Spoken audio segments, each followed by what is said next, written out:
गांव में आर्यन और राहुल नाम के दो सौतेले भाई रहा करते थे।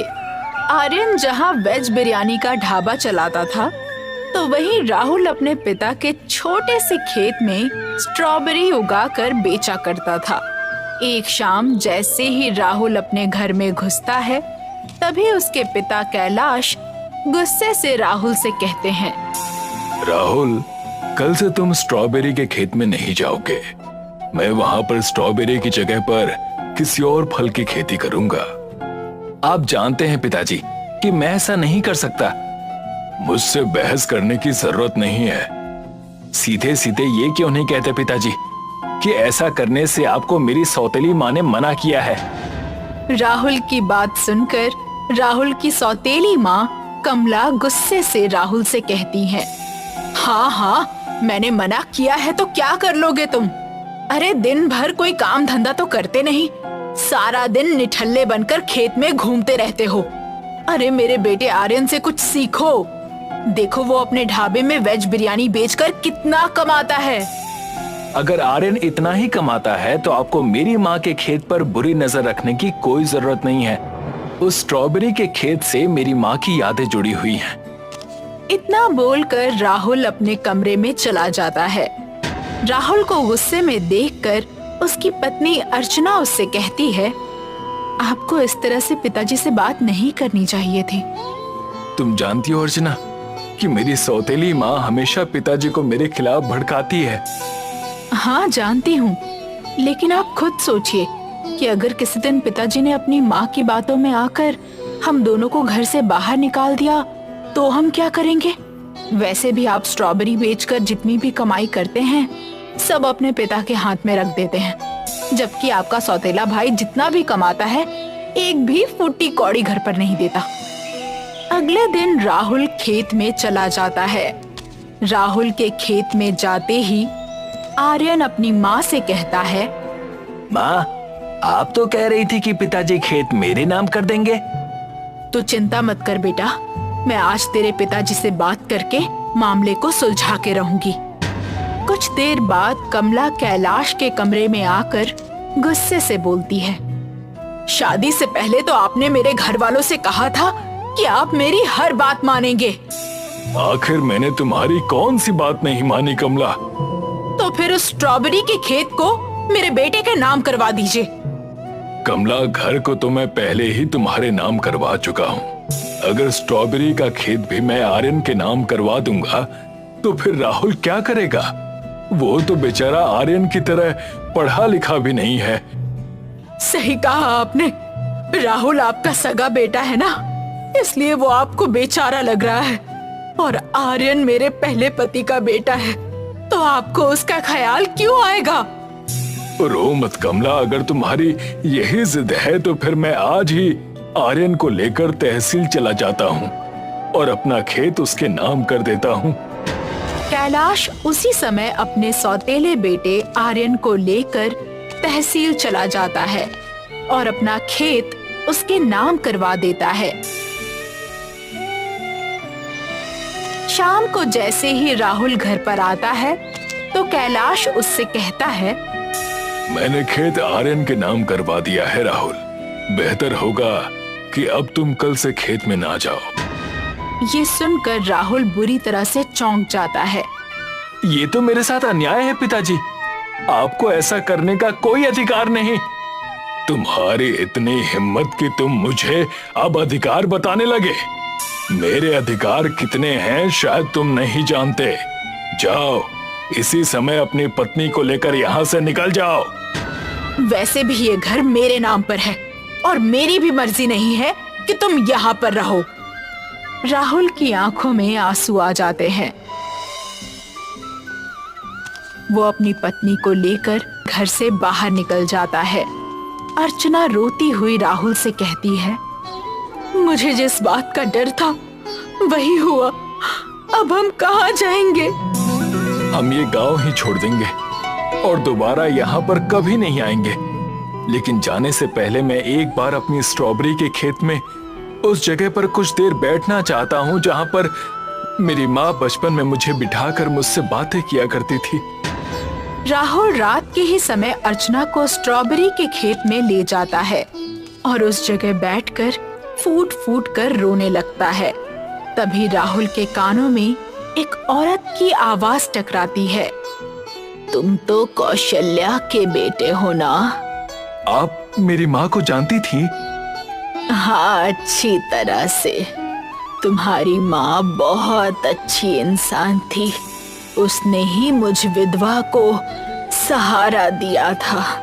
लेकिन तुम अपनी पत्नी के साथ इतनी रात को यहाँ क्यों रो रहे हो बेटा? राहुल उस बूढ़ी औरत को सारी घटना बताता है। लेकिन आप यहाँ पर इतनी रात में क्या कर रही हैं? जिस जगह पर बैठकर तुम रो रहे हो, आज रात वहाँ पर कुछ खास स्ट्रॉबेरी उगेंगी जो कि जादुई स्ट्रॉबेरी होंगी। तुम्हें कहीं जाने की जरूरत नहीं, तुम मेरे साथ चलो। मैं जिस घर में रहती हूँ वो घर भी तुम्हारी माँ का ही दिया हुआ है। उस औरत ने इतना कहा ही था कि तभी रंग बिरंगी किरणों के साथ उस जगह पर ढेर सारी स्ट्रॉबेरी उग जाती हैं। राहुल और उसकी पत्नी इस दृश्य को देखकर आश्चर्य में पड़ जाते हैं।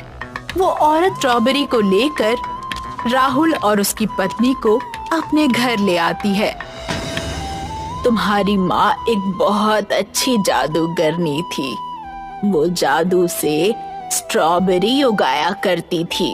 उसके देहांत के बाद जादुई स्ट्रॉबेरी सिर्फ उसी जगह पर उगती है जहाँ पर वो बैठा करती थी। लेकिन किस तरह की जादुई स्ट्रॉबेरी? अगर तुम इन जादुई स्ट्रॉबेरी को किसी भी भोजन में डाल दोगे तो वो इतना स्वादिष्ट हो जाएगा कि खाने वाले अपनी उंगलियां तक खा जाएंगे। अगर ऐसी बात है तो फिर मैं एक नया पकवान बनाऊंगा, जादुई स्ट्रॉबेरी बिरयानी। ये आप क्या कह रहे हैं? सही कह रहा हूँ। मेरा सौतेला भाई वेज बिरयानी बनाकर अपने आप को पता नहीं क्या समझता है। मैं जादुई स्ट्रॉबेरी बिरयानी बनाकर अपनी माँ का नाम रोशन करूंगा। और तुम्हें उस जादुई स्ट्रॉबेरी बिरयानी बनाने की रेसिपी मैं बताऊंगी। अगले दिन राहुल उस औरत के साथ स्ट्रॉबेरी बिरयानी बनाने में लग जाता है और अपने सौतेले भाई आर्यन के ढाबे के सामने ठेला लगाकर आवाज लगाने लगता है। अरे भैया, स्ट्रॉबेरी बिरयानी खा लो। जो भी इस स्ट्रॉबेरी बिरयानी को खाएगा उंगलियां चाटते रह जाएगा। तभी उसका भाई आर्यन मजाक उड़ाते हुए कहता है, मुझे तो लगा था कि घर से निकलने के बाद तुम अपनी शक्ल नहीं दिखाओगे, लेकिन तुम तो बड़े ही बेशर्म निकले। और तो और स्ट्रॉबेरी बिरयानी बनाने की जो मूर्खता का काम तुमने किया है वो तो तुम्हें और बर्बाद करके छोड़ेगी। भला तुम क्या जानो कि बिरयानी कैसे बनाई जाती है। कुछ ही देर में एक ग्राहक राहुल के पास आकर कहता है, ओ भैया, पनीर बिरयानी, मटर बिरयानी, नॉनवेज बिरयानी के बारे में तो सुना था, लेकिन स्ट्रॉबेरी बिरयानी के बारे में पहली बार सुन रहा हूँ। एक बार खाकर तो देखिए। एक प्लेट कितने की है? आप मेरी दुकान के पहले ग्राहक हैं, इसलिए आपके लिए एक प्लेट मुफ्त है। ग्राहक जैसे ही स्ट्रॉबेरी बिरयानी खाता है वो खुश होकर 500 का नोट राहुल को देकर कहता है, ये लो भैया, तुम्हारी स्ट्रॉबेरी बिरयानी खाकर तो मजा आ गया। मैं शहर जा रहा हूँ, अपनी बहन के पास एक प्लेट पैक कर दो भैया। राहुल खुशी खुशी स्ट्रॉबेरी बिरयानी पैक करके उस ग्राहक को दे देता है। ग्राहक उस स्ट्रॉबेरी बिरयानी को शहर ले जाता है। अगले दिन राहुल के ठेले के सामने बहुत अमीर लोग खड़े होते हैं। राहुल उन अमीर लोगों को देखकर चौंक जाता है। आप लोग तो इस गांव के नहीं लगते।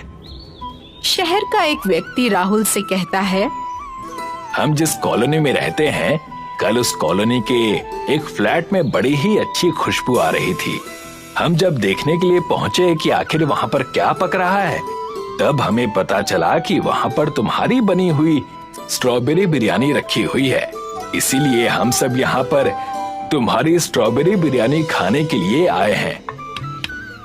कुछ दिनों में राहुल का धंधा जम जाता है। राहुल एक बहुत अच्छा ढाबा बनवाता है और वहाँ पर स्ट्रॉबेरी बिरयानी बेचने लगता है। ये देखकर उसका सौतेला भाई आर्यन जलते हुए अपनी माँ से कहता है, मैंने सोचा था कि घर से निकलने के बाद राहुल भीख मांगेगा, मगर वो तो और अमीर हो गया। तू चिंता मत कर बेटा, वो चाहे जितना भी अमीर क्यों ना हो जाए, मगर वो मूर्ख ही रहेगा। अगले दिन कमला अपने बेटे आर्यन के साथ राहुल के ढाबे पर जाकर राहुल से कहती है, मैं एक ग्राहक बनकर आई हूँ, तुम मुझे और मेरे बेटे को अपनी स्ट्रॉबेरी बिरयानी नहीं खिलाओगे? राहुल आर्यन और अपनी सौतेली माँ के लिए एक प्लेट बिरयानी लगवा देता है। तभी कमला नजर बचाकर बिरयानी में एक पदार्थ डाल देती है और चुपचाप स्ट्रॉबेरी बिरयानी खाने लगती है। ये तो बहुत ही बकवास है, पता नहीं लोगों को इसमें क्या पसंद आ गया है। इससे ज्यादा तो अच्छी बिरयानी मेरा बेटा आर्यन बनाता है। चलो आर्यन। कमला आर्यन को लेकर वहाँ से चली जाती है और इंतजार करने लगती है ग्राहकों के बीमार पड़ने का, क्योंकि कमला ने पेट खराब करने की दवाई बिरयानी में मिला दी थी, मगर ऐसा कुछ भी नहीं होता। कमला घर पर आर्यन से कहती है, समझ नहीं आता ग्राहकों के पेट क्यों नहीं खराब हुए। तभी वहाँ पर राहुल पुलिस लेकर आ जाता है। अपनी माँ और अपने सौतेले भाई की ओर देखकर पुलिस वालों से कहता है, गिरफ्तार कर लीजिए इन लोगों को। हमने क्या किया है? तुम बिरयानी में पेट खराब करने की दवाई मिलाने से पहले शायद भूल गई थी कि मैंने अपने ढाबे में सीसीटीवी कैमरास भी लगवा दिए हैं। तभी वहाँ पर राहुल के पिता कैलाश आते हैं और अपनी पत्नी की ओर देखकर गुस्से में कहते हैं, एक तो तुमने धोखे से मेरा घर अपने नाम करवा लिया और मुझे बातों में बहला फुसलाकर मेरा स्ट्रॉबेरी का खेत भी आर्यन के नाम करवा दिया, और जब राहुल ने मुझसे पैसे लिए बगैर तरक्की की तब तुम मुझसे जलने लगी। इसका मतलब राहुल सही कहता था, तुम राहुल को कभी पसंद ही नहीं करती थी। इतना बोलकर कैलाश पुलिस वालों से कहता है, इंस्पेक्टर साहब, गिरफ्तार कर लीजिए इन दोनों को। पुलिस कमला और आर्यन को गिरफ्तार करके जेल में डाल देती है। कैलाश अपने बेटे से कहता है, मुझे माफ कर दो बेटा और अपने घर आ जाओ। तुम्हारी माँ का स्ट्रॉबेरी का खेत तुम्हारा ही रहेगा। पिताजी, वो खेत कल भी मेरा ही था और आज भी मेरा ही है। कुछ समय बाद राहुल अपनी पत्नी के साथ फिर से अपने घर पर रहने लगता है और अपने गांव में अपनी माँ के नाम का एक 5 स्टार होटल बनवाकर जादुई स्ट्रॉबेरी बिरयानी बेचने लगता है और उसकी जादुई स्ट्रॉबेरी बिरयानी सारे विश्व में